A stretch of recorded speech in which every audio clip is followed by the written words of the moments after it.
Hello दोस्तों, नमस्कार। आज के इस वीडियो में आप सभी का स्वागत है। तो आज के इस वीडियो में हम बात करने वाले हैं रक्त संबंध के बारे में, जिसे हम ब्लड रिलेशन भी कहते हैं। तो आज हम इस प्रकार से इसे पढ़ने वाले हैं कि अगर आपको इसके बारे में बिल्कुल भी पता नहीं है तो भी आप इस टॉपिक को है जो आसानी से हल कर पाएंगे। और बिल्कुल हम इसे विस्तार से नहीं पढ़ने वाले हैं, बस मैं आपको शॉर्ट ट्रिक बताऊंगा जिसके आधार पर आप किसी भी कठिन से कठिन क्वेश्चन को आसानी से हल कर पाएंगे। तो चलिए आज के इस वीडियो को शुरू करते हैं।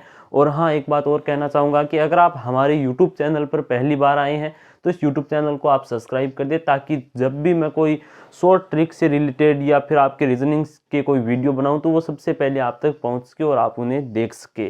तो चलिए आज के इस वीडियो को शुरू करते हैं। हमारा टॉपिक है ब्लड रिलेशन। तो इसे समझने के लिए, याद रखने के लिए आपको बस कुछ बेसिक बातें हैं वो आपको याद रखना है। देखिए, इसमें हमसे पूछा क्या जाता है कि आपको या तो स्त्री या फिर पुरुष के नाम पूछे जाते हैं।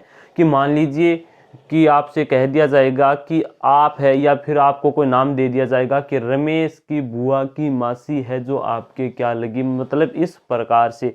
तो मेरे कहने का मतलब ये है, जहाँ पर भी पुल्लिंग शब्द आए तो वहाँ पर आपको प्लस का चिन्ह है जो यूज करना है।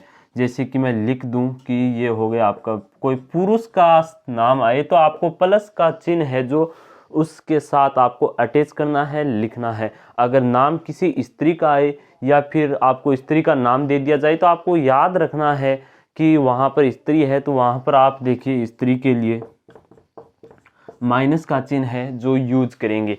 तो इससे क्या होगा कि आपके दिमाग में है जो ये एक रूपरेखा तैयार हो जाएगी कि हाँ, ये जो हमने ए लिखा था ये एक पुरुष है, और हमने जो ये बी लिखा था ये स्त्री है। मतलब आपसे इस प्रकार के भी सवाल पूछे जाते हैं। चलिए मैं आपको एक सवाल है जो बताता हूं। तो देखिए, सवाल आपको स्क्रीन पर दिखाई दे रहा होगा। तो चलिए इसे करना शुरू करते हैं। तो सबसे पहले सवाल में कहा गया है कि ए बी की बहन है।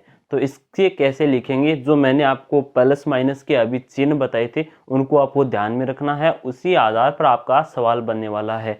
ए बी की बहन है, तो इसके लिए देखिए आपके वो एक मैं तरीका बता देता हूँ। सवाल को एक बार यहीं रोक दीजिए, चलिए उस तरीके के बारे में बात करते हैं। देखिए, हम हैं, हमारे से जो बड़े हैं उन्हें हम हमारे से ऊपर लिखेंगे, जो हमसे छोटे हैं उन्हें हमसे नीचे लिखेंगे, और जो हमारी ही पीढ़ी के हैं उन्हें हमारे बराबर लिखा जाएगा। जैसे कि ये मान लीजिए मैं हूँ, तो ये मैं हो गया। यहाँ पर मेरे से जो बड़े हैं उन्हें मैं अपने से ऊपर लिखूंगा, जैसे कि पापा और माँ, ये हमसे ऊपर लिखे गए हैं। और इनसे भी जो बड़े हैं वो इनसे ऊपर लिखे जाएंगे, देखिए जैसे दादाजी और ये दादी। ठीक है, ये इस प्रकार लिखे जाएंगे। तो ये आपको ध्यान में रखना है। जो हमसे छोटे हैं तो वो मेरे से नीचे लिखे जाएंगे, जैसे पुत्र हो गया, और यहाँ पर पुत्री हो गई, वो मेरे से नीचे। जैसे कि भाई और बहन होते हैं वो हमेशा हमारे बराबर के होते हैं, हमारी पीढ़ी के हैं। तो यहाँ पर देखिए भाई लिखते हैं हम, भाई हो गया। यहाँ पर बहन लिख देते हैं।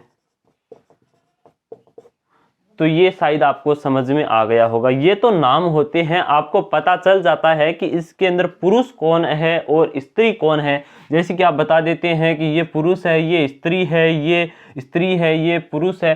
तो ये तो आपको दिखाई दे रहा है। लेकिन इसके अलावा भी आपसे कह दिया जाए कि आप है जो, मतलब अभी हम जो सवाल शुरू कर रहे हैं उसमें बताया गया है ए बी सी डी, आपको नाम नहीं दिए गए हैं, सिर्फ ए बी सी डी के आधार पर आपको सवाल को हल करना। चलिए सवाल शुरू करते हैं कि जैसे कि ए है जो बी की बहन है, तो इसके लिए आप क्या करेंगे। यहाँ पर देखिए, बहन भाई बहन होते हैं जो हमेशा बरोबर लिखे जाते हैं, तो मैं इसे है जो बरोबर लिखता हूँ। तो ए है जो बी की बहन है। तो आपको क्या पता चला, बी क्या है ये हमें पता नहीं है, लेकिन ये है जो बहन है इसकी, तो बहन है यानी कि स्त्रीलिंग है। तो अब आप ये नहीं है कि ये इसकी बहन है तो ये भाई हो गया, क्यों बहन की बहन नहीं हो सकती क्या।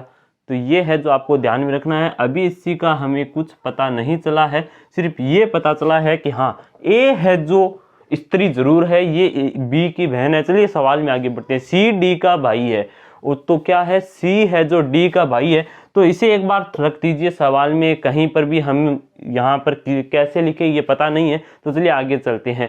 डी ए की बहन है, जो डी है वो ए की बहन है। तो देखिए ये जो डी है ये ए की बहन है। तो मैं यहाँ पर इसे भी स्त्रीलिंग बना देता हूँ क्योंकि डी है जो ए की बहन है, बहन डी है। चलिए आगे देखते हैं। तो अब है जो आप जो सी डी का भाई है, आप इसे दर्शा सकते हैं कि सी है जो डी का भाई है। तो इसे कैसे करेंगे कि ये देखिए ये सी हो गया और ये डी का भाई है। डी का क्या है? भाई है। सी है जो डी का भाई है, ये आपको पता चल गया। चलिए आगे चलते हैं। तो बी डी से किस प्रकार संबंधित है? जो बी है वो डी से किस प्रकार संबंधित है? चलिए यही पूछा गया है हमें, बिल्कुल आसान है। तो यहाँ पर सवाल में आपका ऑप्शन है जो क्या होगा, आप ये एक बार बताइए कि ये है जो भाई है तो ये भाई बहन ही होंगे। तो यहाँ पर आपका उत्तर है जो आप ये बताइए, या तो ये भाई है या फिर बहन है या फिर भाई बहन या फिर जानकारी अधूरी है, आपको इसका उत्तर देना है।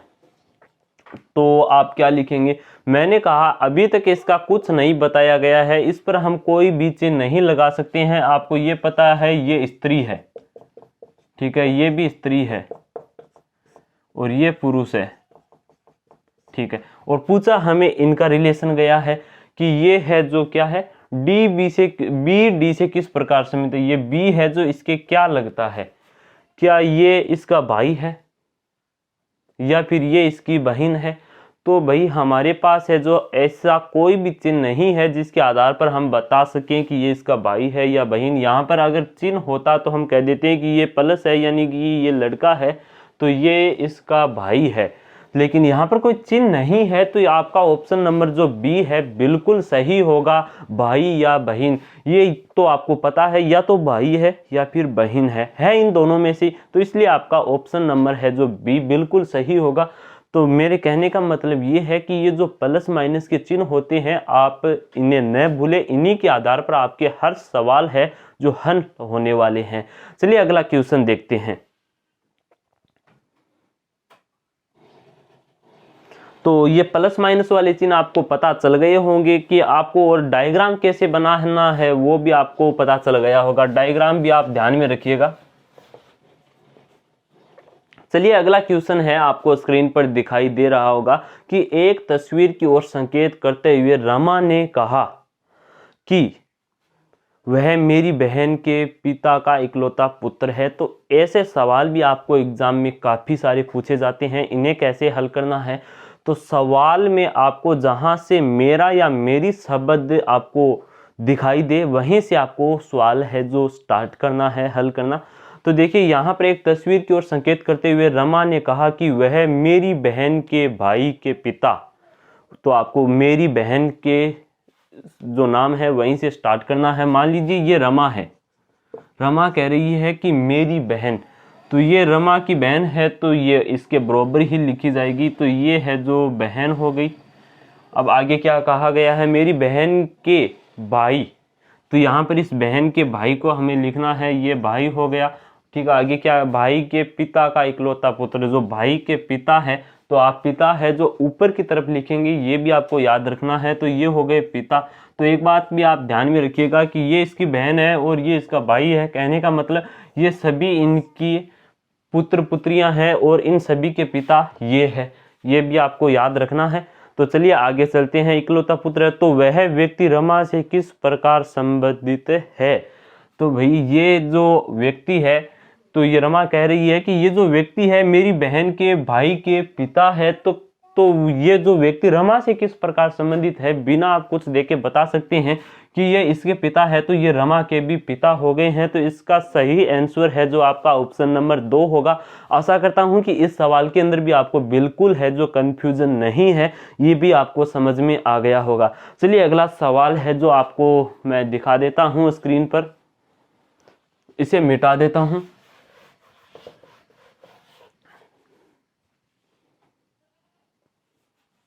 अगला सवाल है, स्क्रीन पर आपको दिखाई दे रहा है कि एक लड़की की ओर इशारा करते हुए चंदन कहता है। अब चंदन क्या कहता है, लड़की की ओर इशारा कर रहा है और बता रहा है कि वो लड़की, आगे क्या कहा जाता है देखिए, कि इसके भाई की माँ के पति का मैं ससुर हूँ। तो अब इसे कैसे शुरू करेंगे। तो देखिए ये चंदन हो गया, चंदन, और एक लड़की की तरफ इशारा करते हुए कह रहा है कि ये देखिए लड़की है। अब तो लड़की की ओर इशारा करते हुए कह रहा है, तो आप उसके जो सारे रिलेशन बताए गए हैं आप उसे यहाँ पर लिख दीजिए, आपका सवाल है जो हल हो जाएगा। कि लड़की की इसके भाई की माँ, तो इसका जो भाई है ये भाई हो गया, और इस भाई की जो माँ है, ठीक है। अब आगे क्या कहा जाता है, माँ के पति, जो इसके माँ की ये जो पति है। तो एक बात और आपको याद में रखना, भाई बहन होते हैं, जैसे कि आप है जो भाई बहन दर्शाते हैं, भाई बहन,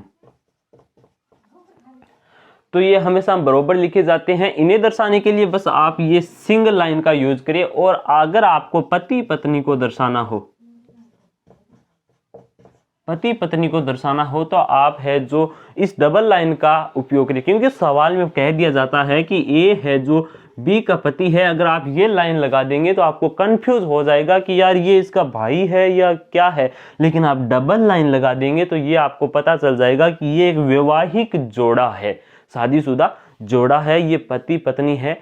तो ये भी आपको ध्यान में रखना है। तो चलिए इसको छोड़िए आप, यहाँ पर क्या कहा गया है कि भाई की जो माँ है, या भाई की माँ के पति का, ये जो भाई की माँ है और इनके जो ये पति है, तो इसलिए मैंने यहाँ पर ये डबल लाइन लगा दी है। और पति का मैं ससुर हूँ, जो ये पति है ये इनका ससुर हूँ, ससुर। ससुर कौन है, ये जो चंदन कह रहा है ये है कि ये जो लड़की है इसके भाई की माँ का जो पति है इसका मैं ससुर हूं। तो ये जो चंदन है ये हो गया, चंदन है जो ये है। तो अब आप बताइए, सवाल में आपसे क्या पूछा गया है, तो चंदन उस लड़की से किस प्रकार संबंधित है। बिल्कुल आप अगर डायग्राम बना लेते हैं तो सवाल को हल करना बिल्कुल आसान हो जाता है। तो अब हमें पूछा गया है कि इस लड़की का और इस चंदन का आपस में क्या रिलेशन है। तो आप ये बताइए कि ये दोनों भाई बहन हो गए और ये इनके माता पिता हो गए, ये भाई बहन है। तो ये इनके पिता है, यानी कि ये इनकी माँ है, और इनके माँ के जो पिता है इनके पिता के ससुर हो गए। तो ये है जो इसके पिता है। और आप बताइए हमारी जो माँ होती है उनके पिता हमारे क्या लगते हैं, तो हम कह सकते हैं नाना जी। तो नाना है जो इसके अंदर आपको ऑप्शन कहीं पर भी दिखाई दे रहा होगा, इसमें ऑप्शन नंबर आपका 2 है जो बिल्कुल सही है, नाना। तो ये जो लड़की है इसके ये चंदन क्या लगता है, नाना लगता है। आशा करता हूं ये सवाल भी आपको समझ में आ गया होगा। चलिए अगले सवाल की तरफ बढ़ते हैं, इसे मिटा देता हूं।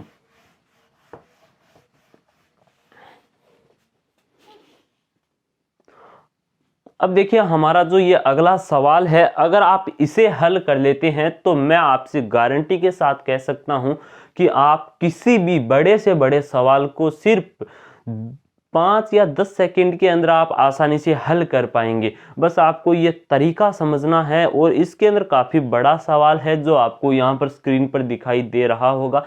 चलिए इसे अब हम शुरू करते हैं हल करना, और आशा करता हूँ इसे आप पूरी तरह से अगर मेरे साथ साथ हल करेंगे तो आपको ये टॉपिक है जो आसानी से समझ में भी आ जाएगा, पीछे कुछ नहीं बचने वाला है। आप इस सवाल को पूरे दिमाग के साथ हल करिए। चलिए शुरू करते हैं। तो देखिए हमारा सवाल है जो हम शुरू करते हैं। सवाल में कहा गया है कि राधा और मिस्टर मणिलाल को 2 पुत्रियां हैं। तो ये देखिए आपको थोड़ा आपका दिमाग भी लगाना है। ये हो गई राधा और ये हो गई मणिलाल। कहा क्या गया है, राधा और मणिलाल को 2 पुत्रियां हैं। तो कहने का मतलब ये एक शादीशुदा जोड़ा है और इनके सिर्फ 2 पुत्रियां हैं। तो मैं यहाँ पर लिख देता हूँ कि ये देखिए मणिलाल है, तो यहाँ पर इनके 2 पुत्रियां हैं।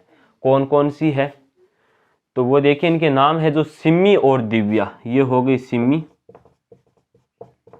ये हो गई दिव्या। इतना आपको समझ में आ गया कि राधा मणिलाल ये वैवाहिक जोड़ा है और इनके 2 पुत्रियां हैं सिम्मी और दिव्या। आगे का क्या कहा गया है, दिव्या का विवाह अनुज से हुआ है। ये जो दिव्या का विवाह है अनुज से हुआ है। कहने का मतलब इनके जो पति है वो कौन है, अनुज है। तो यहाँ पर इस लाइन का आपको उपयोग करना है। सारे जो तरीके हैं वो इसी सवाल के अंदर आपको देखने को मिलेंगे। तो इनके पति है इसलिए डबल लाइन, और ये हो गई अनुज। तो अब देखिए आगे का क्या कहा गया है कि अनुज से हुआ है जो मधु और मिस्टर जाबर का पुत्र है। और ये जो अनुज है ये किसका पुत्र है? ये मधु और मिस्टर जाबर।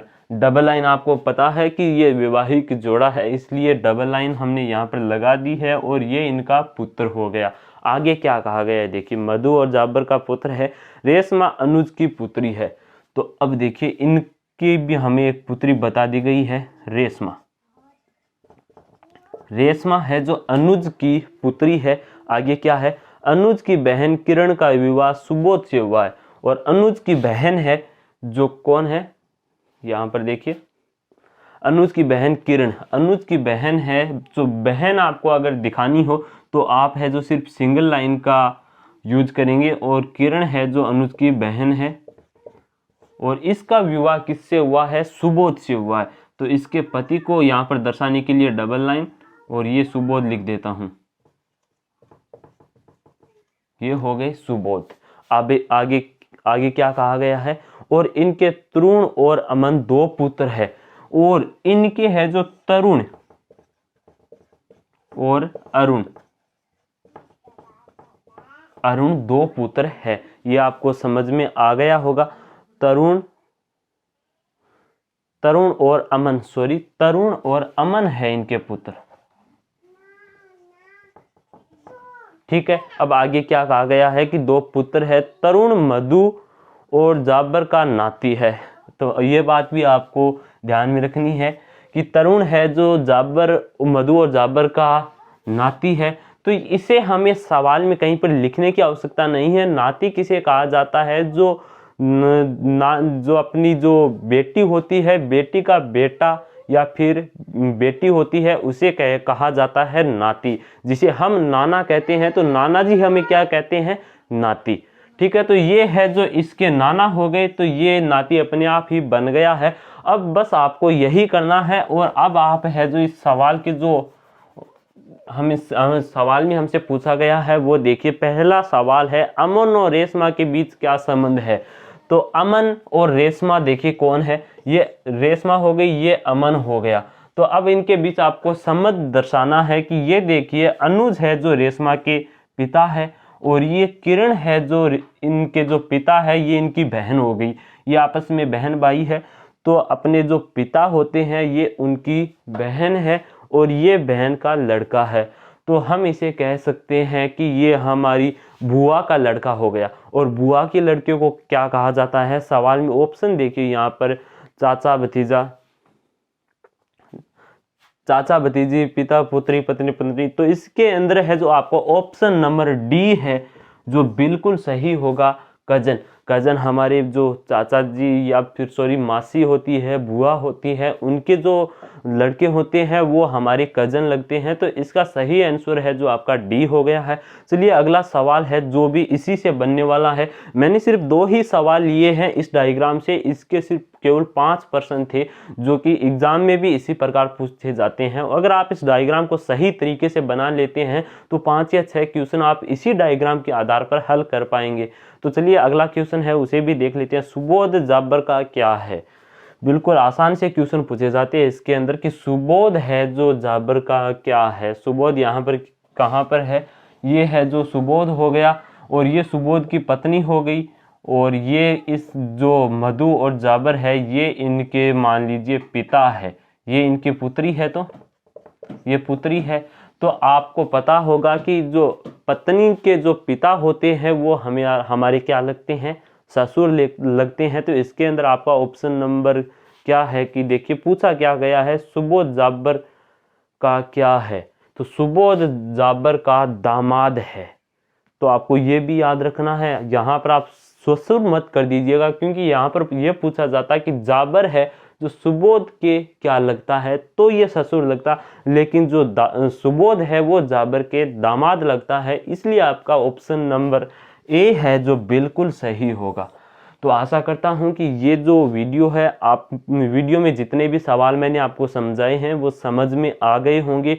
और इसके अलावा भी अगर आप प्रैक्टिस करेंगे तो आप पाएंगे कि हाँ, अब आप है जो ब्लड रिलेशन के किसी भी सवाल को हल कर सकते हैं। तो ये वीडियो आपको कैसा लगा है कमेंट बॉक्स में आप ज़रूर बताना। और वीडियो अगर आपके लिए थोड़ा सा भी लाभदायक है, आपको सहायता मिलती है इस टॉपिक को हल करने में, तो वीडियो को लाइक ज़रूर करिएगा। और इस यूट्यूब चैनल पर आप पहली बार आए हैं तो इस यूट्यूब चैनल को भी आप सब्सक्राइब कर लीजिए, ताकि नया नोटिफिकेशन आप तक सबसे पहले पहुंच सके। तो आज के लिए बस इतना ही, मिलते हैं अगले वीडियो में। धन्यवाद।